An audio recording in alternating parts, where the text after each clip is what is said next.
네, 안녕하세요. 네, 미국 복덕방 이야기 한상철입니다. 빈집 같은 거 파실 경우에 스테이징에 대해서 고민 많이 하시죠?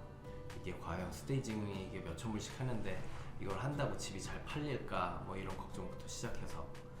그래서 오늘은 스테이징이 무엇인지, 그리고 스테이징의 장단점, 그리고 굳이 전문가를 고용하지 않고도 좀 효과적으로 스테이징을 할 수 있는 방법, 이 세 가지에 대해서 좀 알려드리도록 하겠습니다.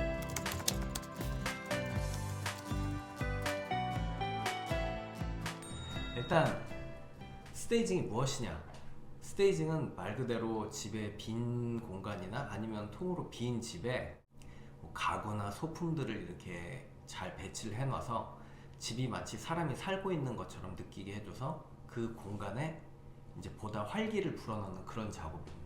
이 스테이징은 그래서 보통 빈집이나 아니면은 이 엠티 네스터들, 그러니까 이제 자녀분들이 다 출가하신 분들, 그런 분들은 자녀분들 방에 비어 있잖아요.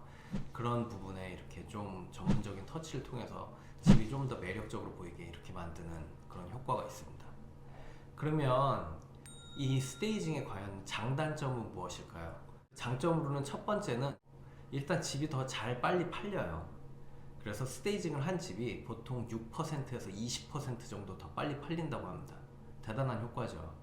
그리고 두 번째는 이건 집을 파실 때 정말 중요한 건데, 제가 예전에 그 사진 찍을 때도 말씀드렸는데, 이 사람이 집을 보러 왔을 때 이 집에 내가 살고 있다면 어떤 느낌일까를 이렇게 이미지를 그릴 수 있는 그런 조건을 조성해 주어야 이 집이 더 잘 팔리고 빨리 팔립니다. 그런 상상이 안 드는 집은 팔리지가 않아요. 그런데 빈집이면 들어와서 딱 봤을 때 내가 이 집에 살면 어떤 느낌일까? 이런 느낌이 잘 들지는 않을 거라고요. 그래서 스테이징을 해놓으면 내가 살 때 이런 식으로 꾸며놓으면 되겠구나, 아니면 이런 공간은 이런 식으로 사용하면 되겠구나, 뭐 이런 느낌도 받을 수 있고, 내가 살면은 이런 느낌이겠네, 이런 거를 이렇게 머릿속으로 그릴 수가 있어요, 집을 보는 동안. 그런 부분이 이제 그 포텐셜 바이어들한테, 잠재 바이어들에게 그런 부분을 도와주기 때문에 집도 더 빨리 팔리게 되는 것이겠죠. 그러면 단점은 무엇일까요? 단점은 첫 번째는 이게 꽤 비싸요, 사실. 일단 컨설팅만 받는데도 한 200불에서 600불 정도 하고, 뭐 공간 2개 정도 꾸미는데 한 업체에 따라 다르지만 뭐 2,000불에서 3,000불 정도 합니다, 한 달에. 그 가구를 통으로 빌려주는 거예요, 그 기간 동안. 그러니까 꽤 비쌉니다. 그리고 두 번째 단점은 이 스테이징을 잘 해놓으면 집의 다른 부분이, 더 안 좋은 부분이 더 부각이 돼요. 그러니까 이런 거예요. 집의 일부분만 정말 깨끗하게 돼 있으면 평소에 더러웠던 부분이 더 더러워 보이는 거랑 비슷한 겁니다. 그렇기 때문에 스테이징을 하실 때는 잘 고려를 해보시고, 이게 과연 나한테 수지타산이 맞는지, 우리 집에 어느 공간을 꾸며야 되는지, 꾸밀 때는 어느 식으로 꾸며야 우리 집에 다른 좀 단점인 부분들이 너무 부각되지 않는지, 이런 부분을 고려를 해서 스테이징을 하셔야 됩니다. 그러면 스테이징 제가 비싸다 그랬잖아요. 이 스테이징을 굳이 프로페셔널 이 전문가들을 안 부르고 쉽게 할 수 있는 방법은 없을까? 그래서 제가 그거에 대한 팁을 몇 가지 알려드리려고 합니다. 자, 그 팁 첫 번째는 주객전도가 되면 안 돼요. 그 스테이징 하실 때 뭐 이렇게 뭐 가구 같은 거 빌려올 수도 있고, 소품 같은 거 이제 뭐 이런저런 가게에서 구입하실 수도 있고, 그런데 그 너무 예쁜 소품 때문에 집의 전체적인 분위기를 보는 게 방해가 되면 안 돼요.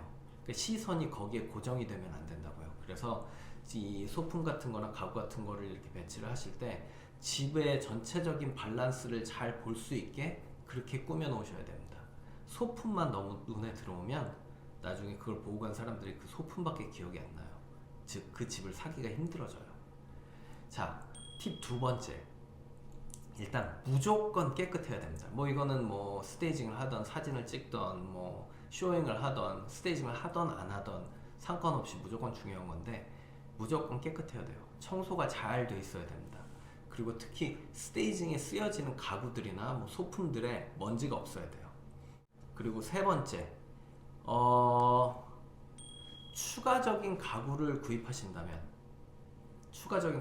거를 구입하신다면 꼭 싸고 가벼운 거 그런 거 구입하세요. 왜냐하면 이 스테이징을 위해서 산 가구들 다시 또 되팔기도 힘들고 비싼 거 사시면. 그런데 오히려 싸고 가벼운 가구들 구입하셔서 그 사진 찍고 쇼잉하는 동안 이렇게 딱 배치해 놓으신 다음에 그럴 동안만 사용하시면 나중에 판매하실 때도 뭐 유학생이나 뭐 신혼부부들 이런 분들한테 중고로 싸게 팔기가 또 수월합니다. 그래서 가구나 소품들을 구입하셔야 된다면 비싼 거 말고 싸고 가벼운 걸 구입하십시오. 자, 네 번째는 에어 매트리스를 적극적으로 이용하시는 것을 제가 권해드립니다. 방을 좀 더 매력적으로 꾸미시려면 베드룸은 베드룸답게 꾸미셔야 돼요. 그래서 근데 매트리스 같은 거 너무 비싸잖아요. 그러니까 이 에어 매트리스 같은 거랑 헤드보드만 하나 좀 괜찮아 보이는 거, 싼 거 중고 같은 거 사셔서 놓으시고 에어 매트리스랑 그 다음에 침대 커버, 그 시트 그것만 준비하셔서 이렇게 침대를 잘 만들어 놓으시면 사람들이 그 공간에 왔을 때 아니면 사진에 찍혔을 때 아, 여기는 침실이구나 이런 걸 확실하게 알 수 있게 됩니다. 그리고 뭐 사진을 찍는 동안이나 집을 구경하는 동안 아무도 매트리스 위에 뭐 점프해서 앉거나 그러지 않으니까 걱정 안 하시고 그냥 에어 매트리스를 이렇게 준비를 하시면 돼요. 만약에 에어 매트리스가 조금 그것도 부담이 되신다 하면 그냥 종이 박스 여러 개로 침대처럼 잘 꾸며 놓으시면 됩니다. 다섯 번째 팁 다섯 번째. 집의 단점도 이 스테이징을 통해서 가릴 수가 있어요. 즉 아까 제가 말씀드렸는데 전문가들이 이렇게 너무 잘 꾸며놓으면 집의 다른 그 단점 부분들이 다 부각된다고 말씀드렸잖아요. 그런데 오히려 집에 안 좋은 부분들, 흠이 난 부분들을 스테이징으로 가릴 수가 있습니다. 뭐 예를 들면 벽에 뭐 흠집이 생겼거나 이랬을 때 뭐 그림이나 거울 같은 걸로 가려 놓으시면 되고, 뭐 화장실 같은데 변기 주변에 뭐 타일 같은 게 깨졌다 뭐 이러면 뭐 잡지거리 같은 걸 거기다 걸어 놓으신 다음에 잡지 같은 거를 꽂아 놓으시면 그런 단점들이 가려져요. 그래서 스테이징을 통해서 단점들을 적극적으로 가리는 데 활용하셔도 좋습니다. 오늘은 일단 스테이징이 무엇인지, 그리고 스테이징의 장단점, 그리고 스테이징을 전문가의 손길이 없이 좀 싸게 저렴하게 잘 할 수 있는 팁 몇 가지에 대해 소개해 드렸고요.